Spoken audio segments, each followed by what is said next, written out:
ನಮ್ಮ ಧರ್ಮ ಗ್ರಂಥಗಳಲ್ಲಿ ಸ್ವರ್ಗ ನರಕದ ಉಲ್ಲೇಖವಿದೆ. ಸ್ವರ್ಗ ಇರುವುದು ಆಕಾಶದಲ್ಲಿ ಹಾಗೂ ನರಕ ಇರುವುದು ಪಾತಾಳ ಲೋಕದಲ್ಲಿ ಎಂಬ ನಂಬಿಕೆ ನಮ್ಮದು. ಭೂಮಿಯ ಕೆಳಗೆ ಪಾತಾಳ ಲೋಕವಿದೆ ಎಂದು ಹೇಳಲಾಗ್ತದೆ. ತಪ್ಪು ಮಾಡಿದವರೆಲ್ಲ ಪಾತಾಳ ಲೋಕಕ್ಕೆ ಹೋಗುತ್ತಾರೆ ಎಂದು ಕೂಡ ಹೇಳ್ತಾರೆ. ಹಾಗಾದ್ರೆ ಪಾತಾಳ ಲೋಕ ನಿಜವಾಗ್ಲೂ ಇದೆಯಾ ಎಂದು ಸಾಕಷ್ಟು ಸಂಶೋಧನೆ ಕೂಡ ನಡೆದಿದೆ. ಒಂದು ಬಾರಿ ನರಕದ ರಹಸ್ಯವನ್ನ ಭೇದಿಸುತ್ತಾ ಹೋದ ವಿಜ್ಞಾನಿಗಳು ಭೂಮಿಯನ್ನು ಸುಮಾರು ಕಿಲೋಮೀಟರ್ ವರೆಗೂ ಕೊರೆದು ನೋಡ್ತಾರೆ. ಆಗ ಅಲ್ಲಿ ಅವರಿಗೆ ವಿಚಿತ್ರವಾಗಿ ನರಳಾಡುವಂತಹ ಹಾಗೂ ಕೊತ ಕೊತ ಕುದಿಯುವಂತಹ ಶಬ್ದಗಳು ಕೇಳಿ ಬಂದಿತು. ಇದು ಯಮಲೋಕದಲ್ಲಿ ಯಮಕಿಂಕರರು ಕೆಟ್ಟವರನ್ನ ಕುದಿಯುವ ಎಣ್ಣೆಗೆ ಹಾಕಿ ಶಿಕ್ಷೆ ನೀಡುತ್ತಿರುವುದು ಎಂದು ಅಭಿಪ್ರಾಯಪಟ್ಟಿದ್ದರು.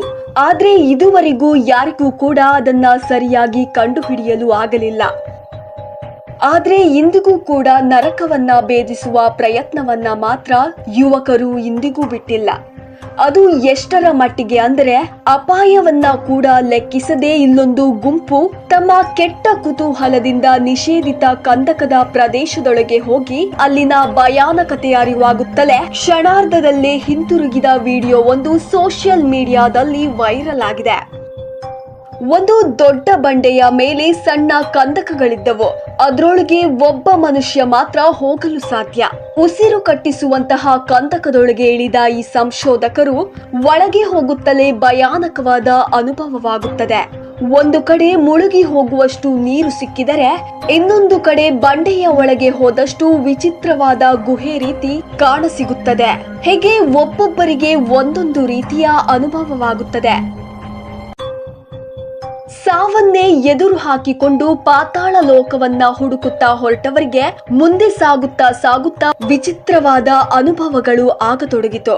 ಹಾಗಾಗಿ ಅವರು ಭಯಗೊಂಡು ಕ್ಷಣಾರ್ಧದಲ್ಲೇ ವಾಪಸ್ ಬರ್ತಾರೆ.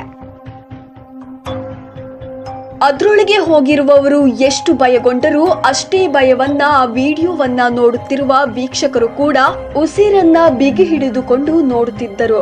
ಈ ವಿಡಿಯೋ ಇನ್ಸ್ಟಾಗ್ರಾಮ್ ಖಾತೆಯೊಂದರಲ್ಲಿ ಅಪ್ಲೋಡ್ ಮಾಡಲಾಗಿದೆ. ಆದ್ರೆ ಇದನ್ನ ನೋಡಿದ ನೆಟ್ಟಿಗರು ಮಾತ್ರ ಕಾಮೆಂಟ್ ಮೂಲಕ ಕೇಳುತ್ತಿರುವ ಪ್ರಶ್ನೆ, ಇದು ಬೇಕಿತ್ತ ಮತ್ತು ಯಾಕೆ? ನಿಮಗೆ ಜೀವನದ ಮೇಲೆ ಆಸೆಯೇ ಇಲ್ಲವೇ? ಯಾಕೆ ಇಂತಹ ಸಾಹಸಗಳಿಗೆ ಕೈ ಹಾಕುತ್ತೀರಾ ಎಂದು.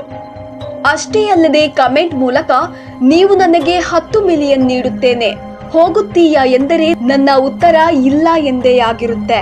ಈ ವಿಡಿಯೋವನ್ನ ನೋಡುತ್ತಾ ನನ್ನ ಆಕ್ಸಿಜನ್ ಲೆವೆಲ್ ಕೂಡ ಮುಗಿದು ಹೋಯ್ತು. ನನ್ನಂತಹ ಕ್ಲಾಸ್ಟ್ರೋಫೋಬಿಕ್ ಇರುವ ವ್ಯಕ್ತಿಗೆ ಈ ರೀಲ್ಸ್ ಯಾಕೆ ಸಿಕ್ಕಿತು? ಇವರಿಗೆ ಜೀವನದ ಮೇಲೆ ಆಸೆಯೇ ಇಲ್ಲವೇ? ಇದು ಯಾಕೆ? ಅಮೆರಿಕದಲ್ಲಿ ತಲೆ ಕೆಳಗಾದ ಮನೆ ಇದೆ. ಅದರಲ್ಲಿ ವ್ಯಕ್ತಿಯೊಬ್ಬ ಸಿಲುಕಿಕೊಂಡಿದ್ದು ಅಗ್ನಿಶಾಮಕ ದಳದವರಿಗೂ ಅಲ್ಲಿಂದ ರಕ್ಷಣೆ ಮಾಡಲು ಆಗಲಿಲ್ಲ. ಅದರ ಕಾರಣ ಅವರು ಮೃತರಾದರು. ಒಂದು ವೇಳೆ ನೀವಲ್ಲಿ ಸಿಕ್ಕಿ ಬಿದ್ದಿದ್ದರೆ ಏನಾಗುತ್ತಿತ್ತು ಎಂದೆಲ್ಲ ಕುತೂಹಲಕಾರಿ ಪ್ರಶ್ನೆಗಳನ್ನ ಕೇಳಿದ್ದಾರೆ. ಪ್ರಕೃತಿಯನ್ನ ಕೆದಕಿದಷ್ಟು ಒಂದೊಂದು ಆಶ್ಚರ್ಯಕರ ಸಂಗತಿಗಳು ಹೊರಬರುತ್ತಲೇ ಇರುತ್ತದೆ. ಯಾಕಂದ್ರೆ ಪ್ರಕೃತಿ ತನ್ನ ಒಡಲೊಳಗೆ ಸಾವಿರಾರು ರಹಸ್ಯಮಯ ವಿಷಯವನ್ನ ಅಡಗಿಸಿಕೊಂಡಿರುತ್ತದೆ. ಇಂತಹ ಸಾಹಸ ಮಾಡಿ ಜೀವ ಕಳೆದುಕೊಂಡವರು ಅದೆಷ್ಟೋ ಮಂದಿ ಇದ್ದಾರೆ. ಹಾಗಾಗಿ ಪ್ರಕೃತಿಯ ಈ ರಹಸ್ಯವನ್ನ ಭೇದಿಸುವ ಮುನ್ನ ಜಾಗೃತರಾಗಿರಬೇಕು. ಇಲ್ಲವೆಂದರೆ ನಮ್ಮನ್ನೇ ಪ್ರಕೃತಿ ಆಹುತಿ ಪಡೆದುಕೊಳ್ಳುತ್ತದೆ.